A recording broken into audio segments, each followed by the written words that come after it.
Chapter 7, Time Series Analysis.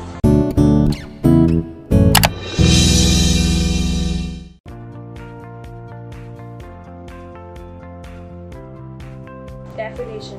A time series is a set of observations taken at specified times, usually at equal intervals. A time series may be defined as a collection of readings belonging to different time periods of some economic or composite variables.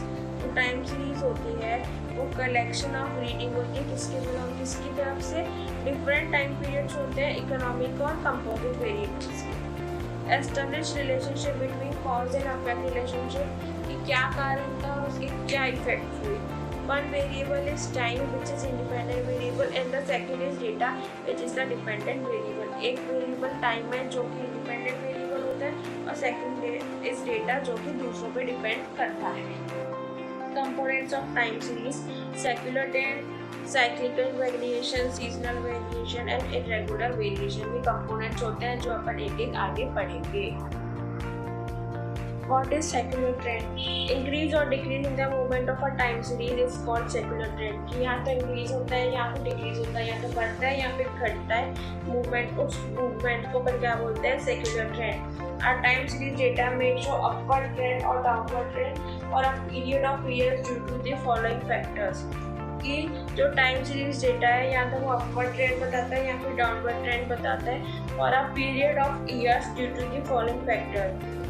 या तो population increase होती है, change in technological process या फिर large scale shift in consumers demand. Example, population increase over a period of time, population increase होती रहती है, price increase होती रहती है, सेल्स ऑफ अ कमोडिटी में decrease over a period of time. कि इंक्रीज और डिक्रीज कुछ भी होता है तो वो क्या कहलाता है secular trend. Seasonal variation, short term fluctuation in a time series which occur periodically in a year. कि थोड़े से टाइम के लिए जो फ्लक्चुएशन होता है उसे अपन क्या कहते हैं सीजनल वेरिएशन कहते हैं। This continues to repeat year after year, कि साल दर साल ये चीज कंटिन्यूसली रिपीट होती है। Example, more woollen clothes are sold in winter then in the season of summer.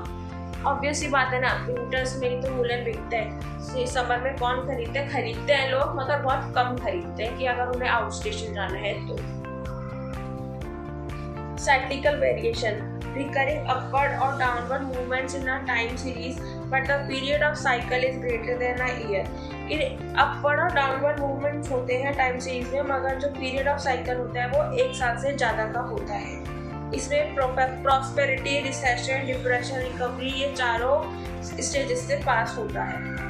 Irregular variations, they are fluctuations in time series that are short in duration, erratic in nature and follow no regularity in the occurrence pattern.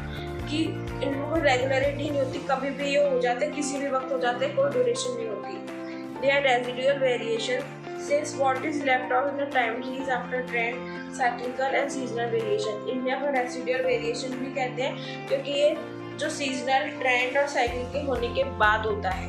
The fluctuation results due to the occurrence of unforeseen event. जो fluctuation अकर होता है वो कुछ events की वजह से होता है, जैसे कि flood, earthquake, wars and famines. Moving average method, most popular method for calculating long term trend. ये मेथड सबसे ज़्यादा पॉपुलर है लॉन्ग टर्म ट्रेंड के लिए। Use for seasonal fluctuations, cyclical fluctuations. ये सीजनल फ्लक्चुएशन और साइक्लिकल फ्लक्चुएशन में काम आता है। इन दिस मेथड, इस मेथड में we can calculate the moving average for certain years. इस मेथड में अपन कैलकुलेट करते हैं मूविंग एवरेज कुछ साल की। There are mainly 3 types in which we can calculate moving average method. Mainly 3 types होते हैं जिसमें अपन मूविंग एवरेज मेथड को यूज़ करते हैं। वो कौन कौन से? 3 years, 4 years and 5 years.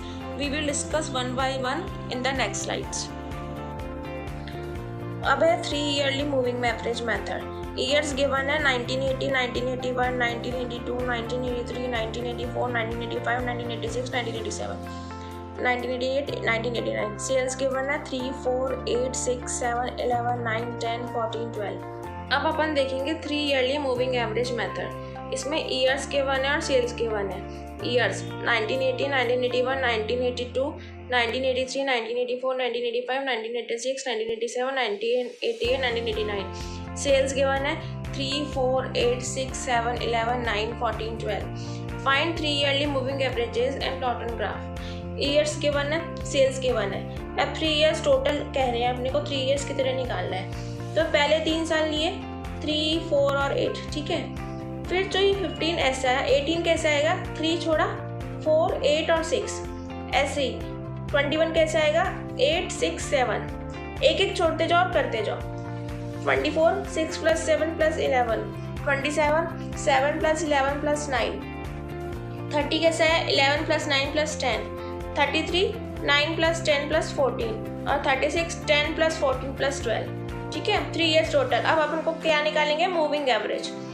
Moving average 3 साल का है ना, तो अपन यहाँ पे क्या करेंगे, 15 / 3, 18 / 3, 21 / 3, 24 / 3, 27 / 3, 30 / 3, 33 / 3 और फिर 36 / 3। आया समझ में। अब ये चीज़ अपन ग्राफ में प्लॉट करेंगे। पहले 1 से लेकर के 14 तक नंबर डाल देंगे, फिर नीचे ईयर्स डाल देंगे, 1980, 1981, 1982, 1983, 1984, 1985, 1986, 1987, 1988, 1989। फिर जो वैल्यूज़ हैं, जो सेल्स के वन है, उसको अपन मार्क करेंगे। पहले साल की कितनी थी, 3, फिर 4, फिर 8, फिर 6, फिर 7, फिर 11, फिर 9, फिर 10, फिर 14, फिर 12, ठीक है। और जो मूविंग एवरेजेस हैं उसको अपन डॉटेड लाइन से करेंगे, 5, 6, 7, 8, 9, 10, 11, 12, ठीक है। आई बात समझ में। जो ओरिजिनल टाइम सीरीज है उसको अपन पूरी लाइन से करेंगे और जो मूविंग एवरेजेस है उसको डॉट डॉट से करेंगे, ठीक है। अब अपन निकालेंगे 4 ईयर्स मूविंग एवरेज।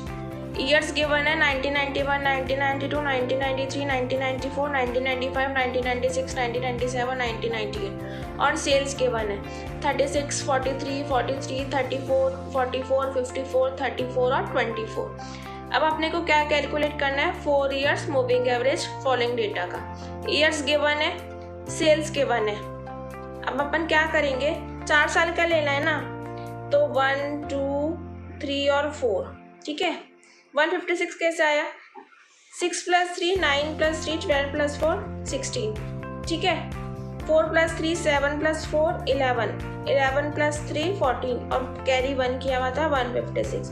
तो अपन इसके सेकंड और थर्ड ईयर के बीच में लिखेंगे उसे, ठीक है, सेकंड और थर्ड ईयर के बीच में।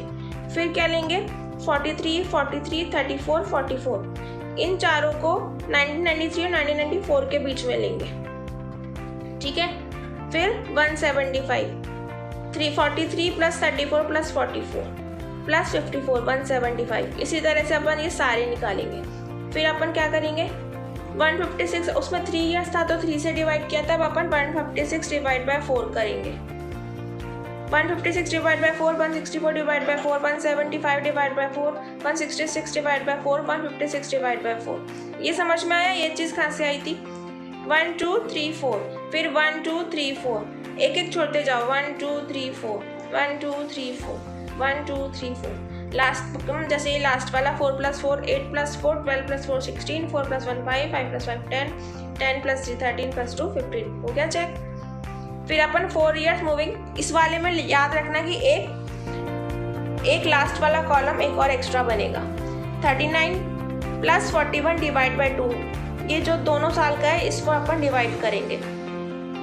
फिर यहाँ पर 41 + 43.75 / 2, फिर 43.75 + 41 नेक्स्ट वाला भी अपन उसमें साथ में ऐड करेंगे, फिर डिवाइड बाय 2 करेंगे।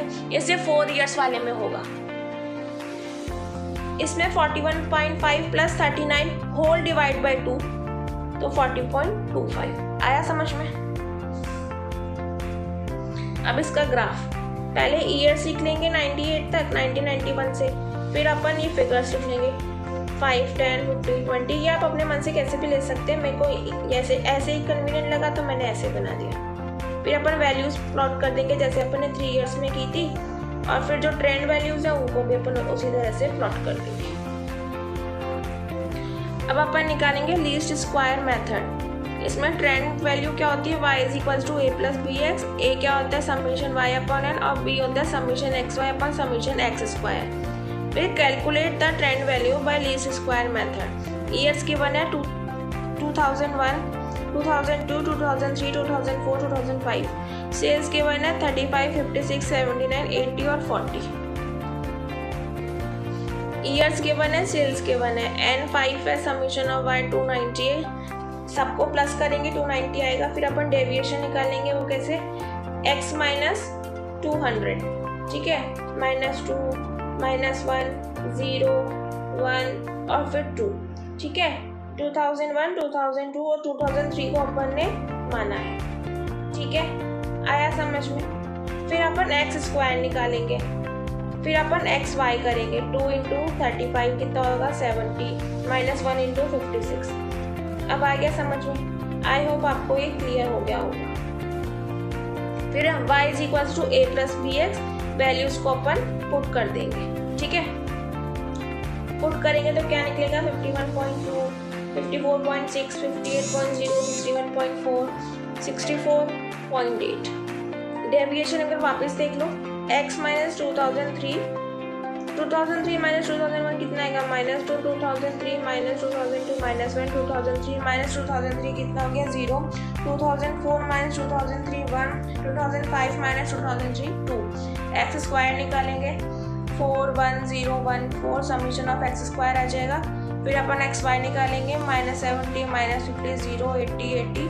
फिर अपन y is equal to a plus b x करेंगे, कितना होगा 51.2, a कितना आया 58, b कितना आया 34/10 3.4। ये सारी वैल्यूज को अपन पुट करेंगे तो अपने पास पहला वाला निकल के आ जाएगा। कैसा आएगा, a कितना है 58 प्लस b कितना है 33.4। वैल्यूज पुट करेंगे तो अपने पास वैल्यू निकल के आ जाएगी। आई होप आपको क्लियर हो गया होगा। 2001 2002 2003 2004 2005 जहाँ जहाँ पर वैल्यूज है अपन वहाँ पर पुट कर देंगे। जैसे इसकी 35 थी, फिर 56 हुई, फिर 79 हुई, फिर 80 हुई और फिर 40 हुई। और ट्रेंड वैल्यूज अपन बना देंगे 51.2 54.6 58 61.4 64.8। आई होप आपको क्लियर हो गया होगा अच्छे से।